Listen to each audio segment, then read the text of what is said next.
You know these faces from blockbuster posters, but which of them nearly walked into the Olympic Village instead of a movie set? Today, we're revealing 10 actors whose real-life sports resumes went way beyond high school glory. Stay to find out which major action star was a serious contender for the U.S. swim team, and which rom-com favorite had national team coaches calling. By the end, you'll look at their stunts and training scenes totally differently. So who had a lane waiting at U.S. trials? That's the rumor around a blockbuster action lead who, before the stunt teams and wired fight scenes, lived inside a chlorinated world. Apparently, he was the kid dropping negative splits in the 200 freestyle, showing up for pre-dawn laps, then back again after school, and getting invited to a trials prep camp where coaches test who can hold pace under pressure. Hollywood won because an agent called at the same time a qualifying meet circled his calendar. 2 calendars, 1 choice. Here's the pipeline people don't see. In swimming, national rankings start forming early off-sanctioned meets, and cuts are just timelines printed by the governing body. There are sectional cuts, then national, then the one everyone whispers about, a trials cut. You hit that time in a legal pool with the right officials, and you earn the right to race at the big meet. From there, Olympic dreams get real only if you place top 2 in the right events at that meet, in that moment. It's measurable and brutal. Camps run like tryouts stretched over days. Coaches track repeats, lactate numbers, how you split under fatigue. And this is where phones ruin clean plans. The swimmer we're talking about was logging 2-a-days, weights, and race pace sets that leave most people on the gutter. Then a commercial audition landed, then a callback, and now a pilot offer crept right up against a meet he needed. The lane was there. The call sheet was there too. Now meet the gymnast path. Fans were used to seeing red carpets and award shows, but before the gown was a leotard, a chalk bowl, and state titles stacked as she moved toward elite. According to coaches who track these things, pre-elite camps are where talent gets stress-tested on compulsories, optional routines, and skill verification. You don't just show up, you get invited off scores and video review. She reportedly trained full routines on hard surfaces, worked beam series that demand zero hesitation, and then a wrist flare-up turned into a bigger problem just as a breakout audition showed up. The gym had numbers for everything, start values, deductions, consistency charts, while the casting room had one ask: come back tomorrow. USA Swimming publishes time standards every cycle, and a trials cut is a concrete number, close enough to smell the big meat, not close enough to guarantee anything past it. The Olympic team comes out of the trials final, period. For gymnastics, USAG funnels kids through state, regional, nationals, and into elite qualifiers where skills must be verified and scores meet set thresholds. Elite status isn't a vibe, it's a form and a number. Then there's the figure skater who would later lead rom-coms.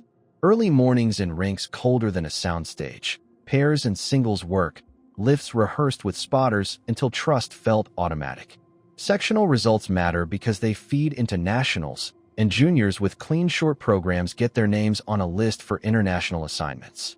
She was tracking toward that level when a network series regular offer overlapped a qualifier.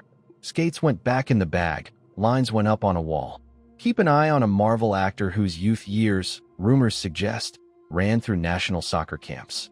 Those camps vet pace, decision-making, and whether you can survive travel and 3 matches in 5 days. Whispered links to qualifying tournaments followed, and then a casting notice arrived for a project that later turned into a franchise lane. And the swimmer? His coach later confirmed he hit near trials pace in practice sets, the kind you only make if you're sitting right on the edge of the standard. Real potential, real math. Next up, we'll name the sports, show the receipts, and unpack the near misses that had national team coaches leaning forward. So who actually makes the cut? The list isn't hype why, it's receipts first. And yes, the Marvel name you're thinking of had real national team buzz, while a rom-com lead really did compete under rink lights and cold air long before bright studio sets. We're going entry by entry with the sport, the best credential, and the exact moment Hollywood stepped in and rerouted a career that was tracking toward national colors. Entry A lands with the swimmer. He was a youth nationals finalist, which, if you know the calendar, means he'd already cleared serious sectional standards and was racing in heats stacked with future NCAA scorers. He got invited to a trials prep camp, where coaches' time broke in 200s, monitor pacing on tight intervals, and watch who holds form when the lactate spikes. Apparently, the turning point came after a commercial aired and an agent moved fast. A contract followed, then auditions stacked, and pool time got squeezed into odd hours. According to people around him, that's when the momentum shifted from meet schedules to call sheets. Entry B is the gymnast with elite ambitions. Regional champion, verified skills, and a pre-elite camp invite that put her on a runway toward elite qualifiers. At that level, they log consistency on series, record start values, and push verification under judging eyes. Then a wrist problem flared up just as an indie film role landed. Rehab plans and casting emails overlapped, and suddenly 2 career tracks demanded a decision. The gym wanted routines ready for a season opener. The production wanted her on set the following week. Entry C brings the soccer prospect. He played in a national development program pipeline and trained with a UXX national camp, which is the kind of week where coaches time sprints with GPS units and grade pressing triggers in small-sided games. The same month, casting called for a superhero-adjacent project. Fans were quick to point out how his pace on screen mirrors the way he pressed as a winger. Rumors suggest he had a real shot at a roster spot if he stayed through the next cycle, but the screen test hit first. Entry D is the figure skater. She posted a top 5 at a sectional level, which feeds into nationals and flags athletes for junior international assignments. She balanced pairs lifts and singles jumps, drilling GOE-friendly entries before a network pilot booked.